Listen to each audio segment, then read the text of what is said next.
In the age of mass media, politics stopped being argument. It became advertising. The crowd no longer asked, "What is true?" but "How do I feel?" Campaigns stopped appealing to reason and instead became stories, spectacles, emotions. This was no accident. It was design. The hijack of the storyteller had now taken its final step into power itself. What if I told you the advertisers, the propagandists, the tech giants, they already know this breaks the brain. They know exactly how constant emotional triggering affects your wiring. They know how dopamine keeps you hooked, how cortisol keeps you anxious, shuts down your reason.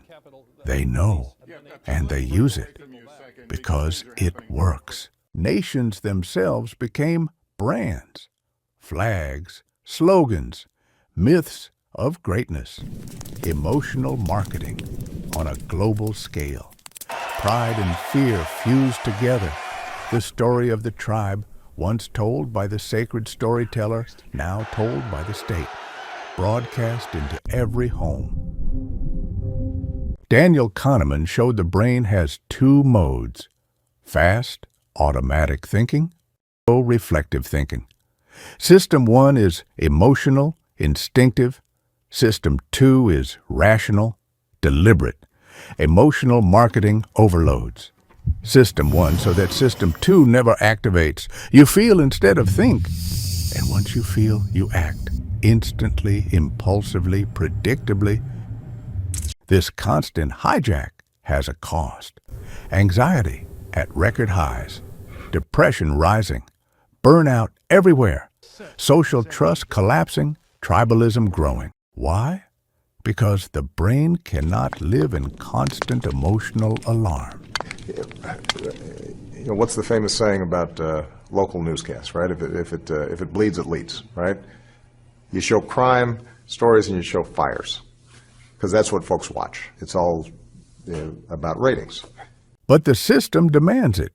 Fear and outrage are more profitable than peace and reason. Then came identity politics in the algorithmic age. Not only were our choices emotional, but our very identities were shaped by emotional stories. Who we followed, what we consumed, what we feared, these became our tribes. Politics stopped being about society. It became about belonging. They know this breaks the brain. They know constant emotional triggering rewires you into a reactive self. But they will not stop, because the profit is too great.